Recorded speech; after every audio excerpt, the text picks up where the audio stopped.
प्रवचन हाही दिवस यात्रेतील महत्त्वपूर्ण दिवस मानला जातो.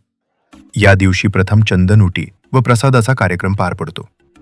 नंतर रात्री 10 वाजता मंदिरामध्ये श्री हेग्रस वंशज परमपूज्य श्री विनायक बुवा शंकर बुवा मोहोळकर यांचे परंपरेनुसार सांप्रदायातील गुढज्ञान व तत्वज्ञान तसेच भक्तिमार्ग अशा विविध आध्यात्मिक विषयांवर आपल्या प्रवचनाद्वारे मार्गदर्शन करतात.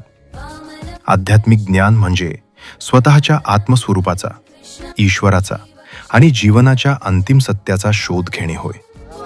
हे केवळ पूजापाठ नसून मन, बुद्धी आणि शरीराच्या पलीकडे जाऊन स्वतःला जाणण्याची आणि व्यावहारिक जीवनात शांतता व आनंद मिळवण्याची ही एक आंतरिक प्रक्रिया आहे. अशा प्रकारे प्रवचनातून भक्तजनांना भक्ती मार्गात उत्साह निर्माण होतो. तर त्यांची ओळख करून घ्यायची.